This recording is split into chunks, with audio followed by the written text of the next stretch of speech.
All right, so let's begin with the subject this morning, the biblical perspective of missions. And of course, this subject is very, very deep.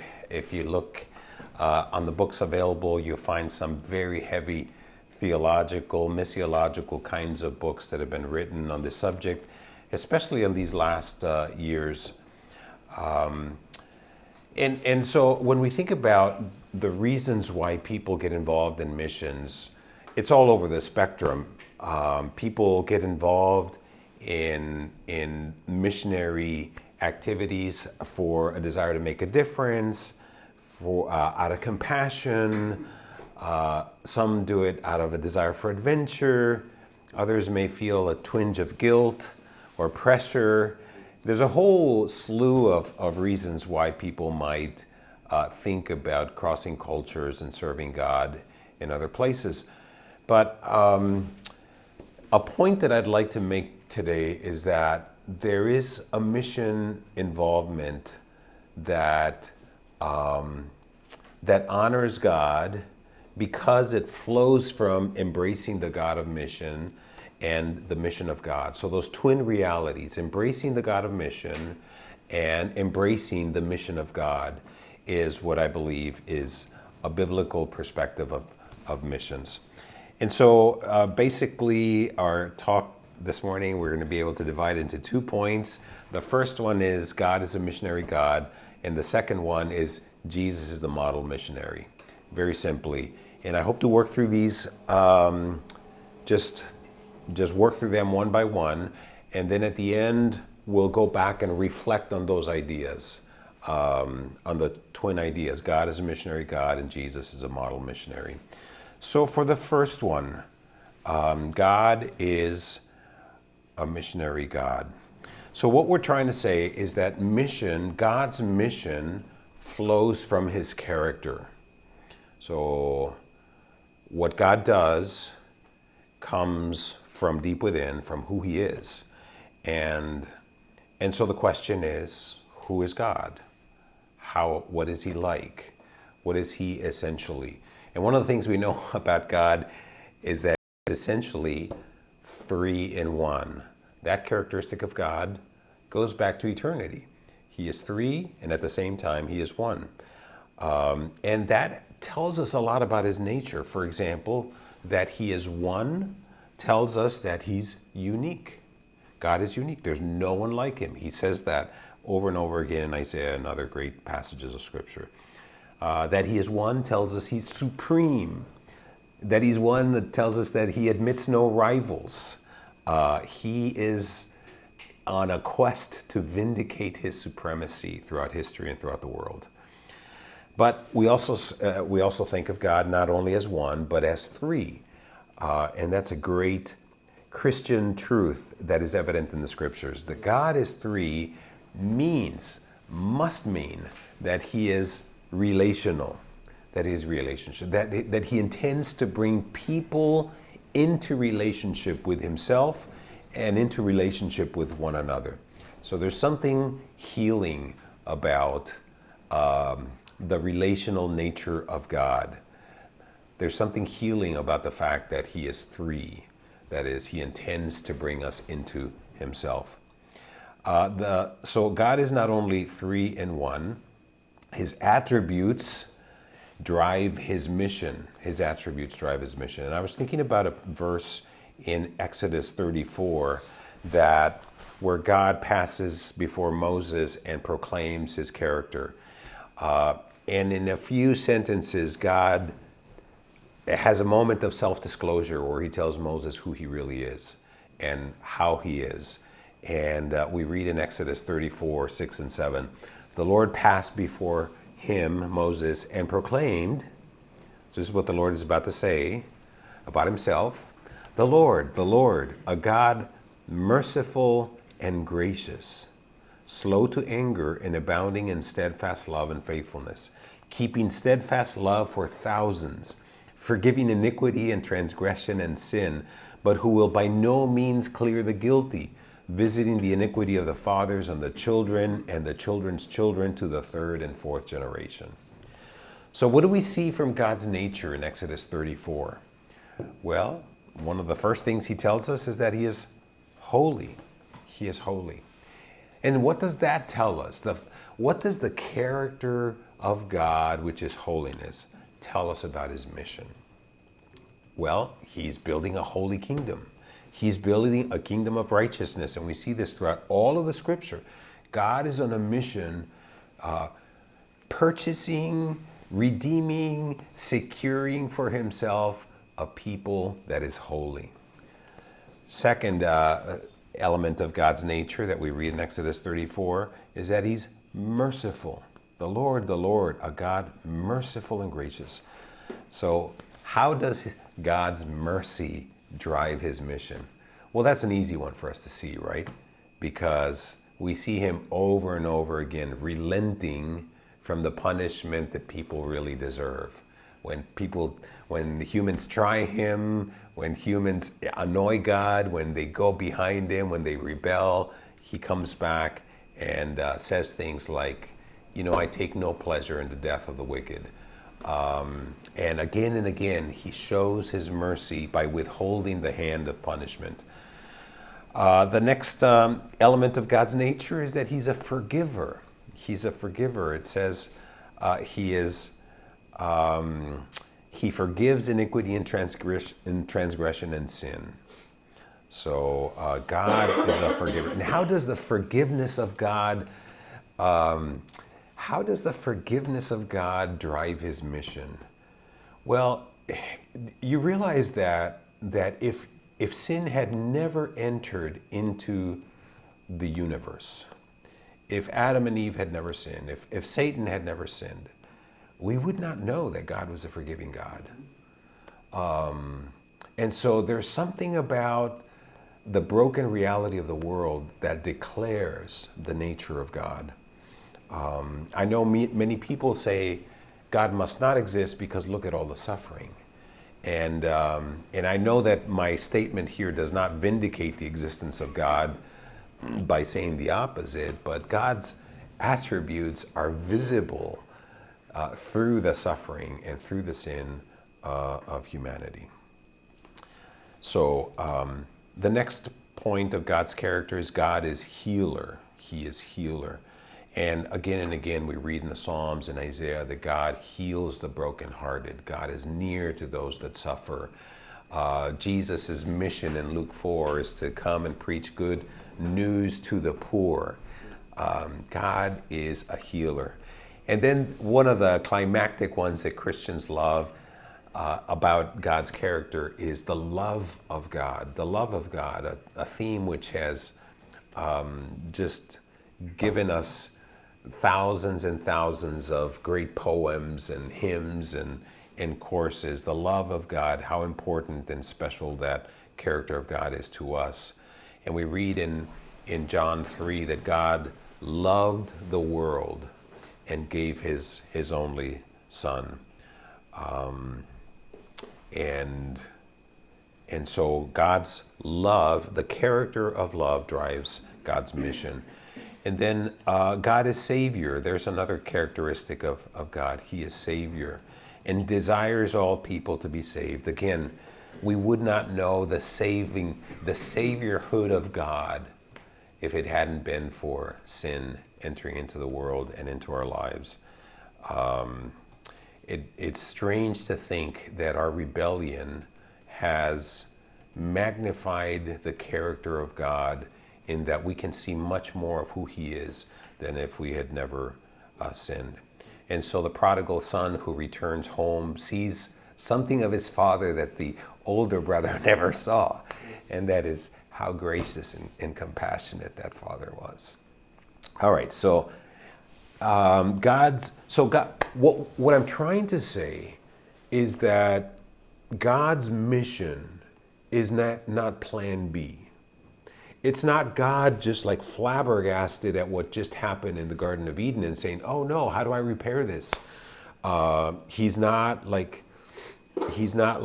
so surprised by unexpected circumstances that he's going to shift gears and put a different plan in motion, when in fact the mission of God throughout the world is driven not as a reaction to human circumstances, not as a reaction to the historical moment in the moment in history, but as the natural outflow of his own character. That's the point. God's mission is driven by his own character. And I see now that I have, well, that's where we are. So, all right. The second point is this, that the mission of God permeates all of Scripture. The mission of God permeates all of Scripture. I know that we are super familiar with passages like the Great Commission, Matthew 28, 18 through 20. And we think of Pentecost as great moments, or the apostles' Paul's journeys, missionary journeys, as great moments in the history of missions. But really, the mission of God started long before this, long before Jesus even entered into the world, before the incarnation, before the prophets actually announced of a messianic Savior to come. Long before all of this, God's mission was already in progress. So think about 1 Peter 1, 18 through 20, where Peter says, knowing that you are ransomed from the futile ways inherited from your forefathers, not with perishable things like silver or gold, but with the precious blood of Christ, like a lamb without blemish or spot. He was foreknown before the foundation of the world, but was made manifest in the last times for the sake of you. So what he's saying is that the plan of God to save the world is not, God's desperate reaction to the sin of Adam and Eve. It was something that was already planned before the foundation of the world. Not only redemption was planned before the foundation of the world, the election of sinners to be holy. The kingdom was prepared before the foundation of the world. The promise of eternal life, Titus 1 and 2, God promised before the ages began. So all before human history, God makes a covenant with himself, and his covenant involves a mission to restore what will be broken. And of course, I'm speaking anthropomorphically here, speaking about God's action in the future, when in fact there is no future in God's character. There's no past, present, or there's no past or future. It's all present for him. I don't know how that works, and when I try to think about it, all I can think is heretical thoughts. Sort of like God, I better not even go there. But my point is, before human history, God was already a God of mission, and his mission was already in progress. And so when you open the pages of Scripture and read, okay, in the beginning God created the heavens and the earth, and then a few pages later he creates Adam and Eve, and then one page later they both disobey God and turn their back on him, and he expels them from the garden, and he's places them under a curse. And then a few pages later he bumps into a man named Abraham and calls him to serve him and to follow him, and promises that through him there's going to be a lineage. All of that is part of one storyline, a plot that really is the plot about God's mission to redeem, to restore, to bring to himself a humanity that he created, and therefore he's the owner. He has the title deed of humanity. But not only to restore them to what they had, but to restore them to many, many times more than they ever imagined they could ever have. So God's plan permeates all of Scripture. And we could go through the whole storyline, but I'm sure you're familiar with it. The next point is that God's mission encompasses everything in human history, not just biblical history, but the kingdoms that happened before, the kingdoms that disappeared, that scholars scoffed at when they read it in the Bible, like the Hittites. Once upon a time, the scholarship of the world thought the Bible was a made-up book because there was no such thing as a Hittite empire. There'd never been any evidence. And then lo and behold, in the 1900s, the Hittite library was discovered. And so really the whole of history is people who think they're wise backtracking on their statements and giving God the glory. But really, God's mission encompasses all of human history, from the creation of the world, Adam, Noah, kingdoms that have come and gone, natural disasters, pandemics, man-made disasters, genocides, world wars. God sits over history as the ruler.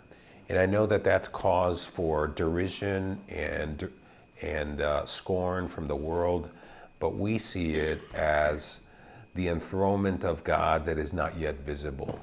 God is Lord of lords. He is God of gods, and he will be vindicated as such. And all of history is part of the arena in which his mission is being displayed. So that's point number one. God is a missionary God. The second point has to do with Jesus, and we said that Jesus is God's model missionary. So God's character may be the fuel of his mission, but to accomplish his mission, he's using a person. God always uses a person who is sent.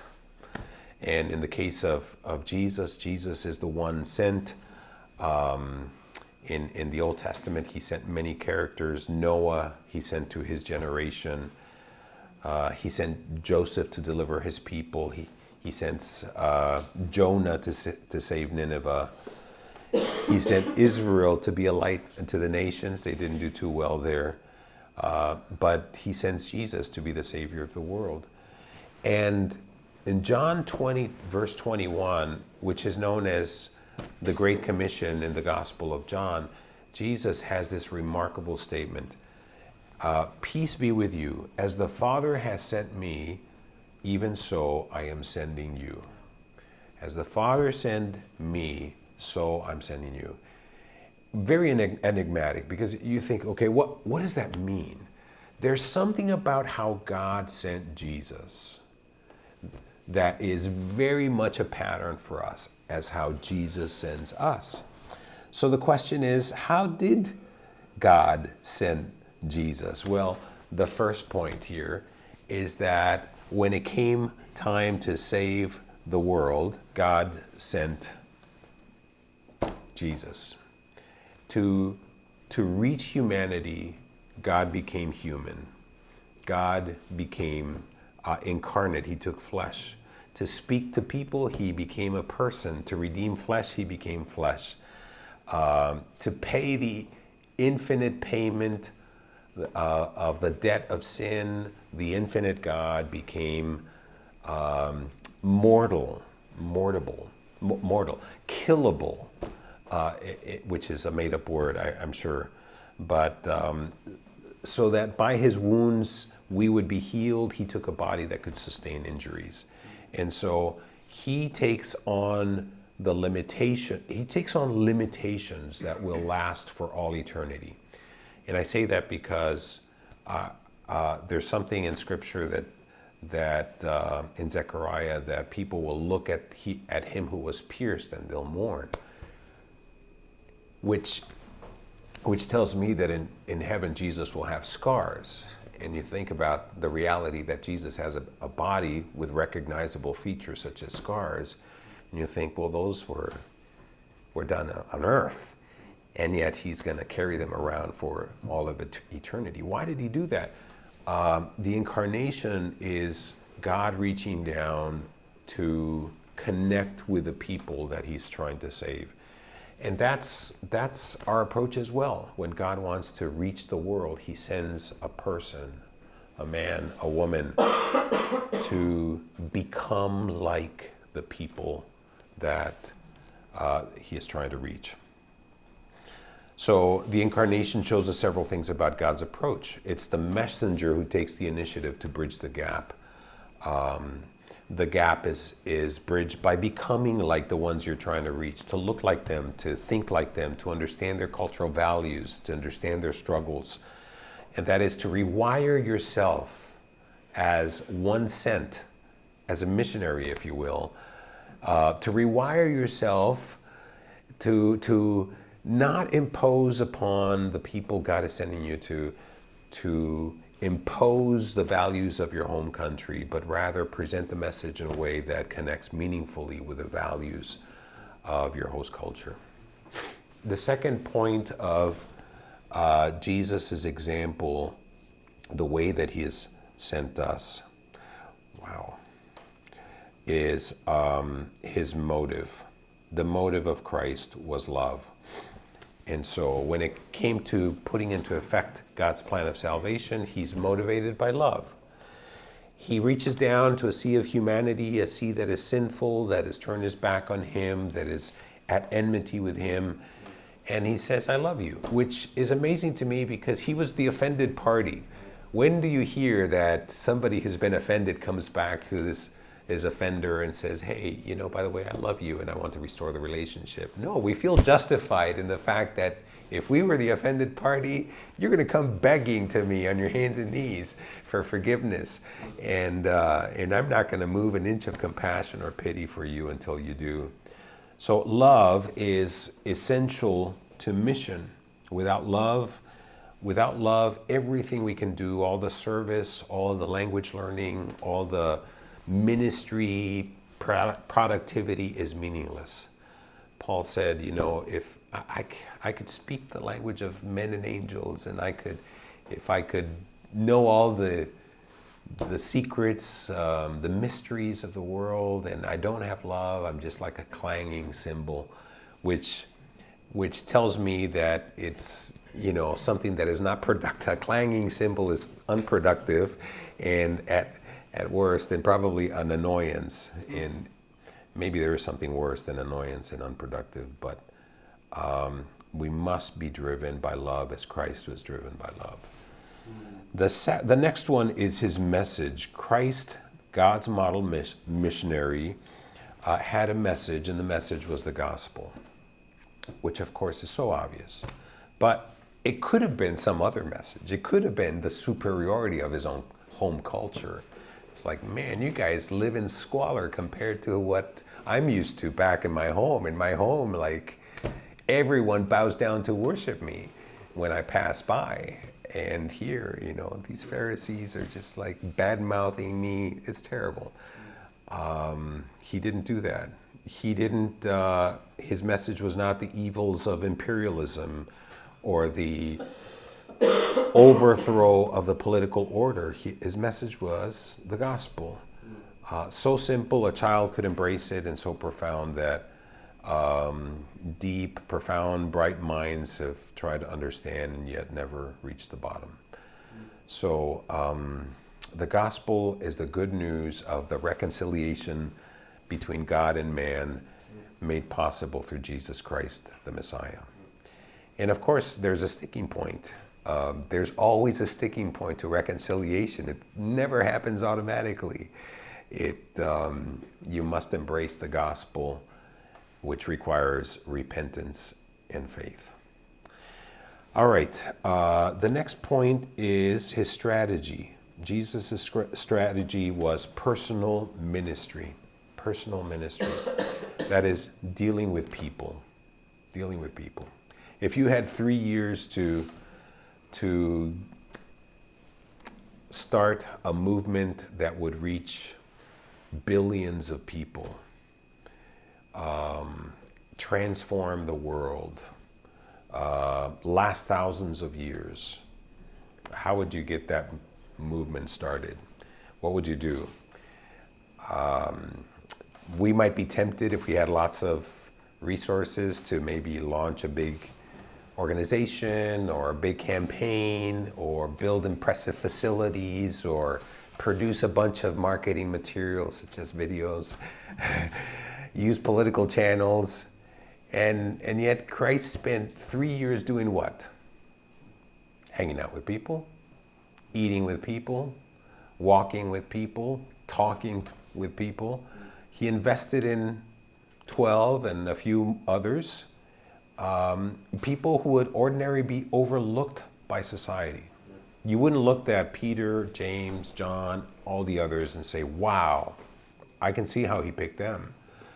Some of them were tax collectors. One of them was a tax collector who was hated by the rest of the people. And yet Jesus spent time with them, ate with them, got acquainted with them, listened to their needs, to their fears. When they said stupid things, he listened to them patiently and corrected them with love. And Jesus would say, greater love has no one than this, that someone laid down his life for his friends. These people were his friends. They were not his missionary project. They were not the nationals. These people were his friends. The next point is Jesus' purpose. Jesus, God's model missionary, had a very focused purpose. And that was reconciliation and restoration of all things. He knew what his life was all about. If you were to get in an elevator with Jesus and say, hey, what's your mission? He could tell you, as he did in Mark 10:45, I think. The Son of God, the Son of Man came not to, be served, but to serve and to give his life as a ransom for many. Wow, one phrase, and there's the whole purpose of Christ. He knows what his life is all about. In him, Colossians 1:19, in him all the fullness of God was pleased to dwell, and through him to reconcile to himself all things, whether on earth or in heaven, making peace by the blood of his cross. So he knows from the very beginning what his purpose will be. The next one is his power. Jesus did not come in his own authority or in his own power. Jesus didn't do God's work in the power of the flesh, but in the power of the Holy Spirit. He was filled by the Holy Spirit. He was led by the Holy Spirit. He spoke through the Holy Spirit. And so that should be the missionary's power as well. Finally, the goal. The goal of Christ was the glory of God. And he says in John 17, when Jesus spoke these words, he lifted up his eyes to heaven and said, Father, the hour has come, glorify your Son, that the Son may glorify you, since you've given him authority over all flesh to give eternal life to all whom you have given him. I glorified you on earth, having accomplished the work that you gave me to do. So Jesus is all about the glory of God. And of course, it was through the glory of the Son, which Philippians states so clearly and so powerfully that God in the end is glorified by the glorification of Jesus. And so that's our purpose as well. So I conclude with the thought that God is a God of mission, and the mission is his. It flows from his character, and he has a model on how he would like to do his mission, and the model is Christ. So God is a God of mission, and the mission is his. It's not ours. Missions, therefore, is not what we do for God. It's what God does for us. It's what God does through us. It's what God does for himself through us. And we're just privileged to enter into his mission, to his story, and to take on the baton that Jesus passes on to us.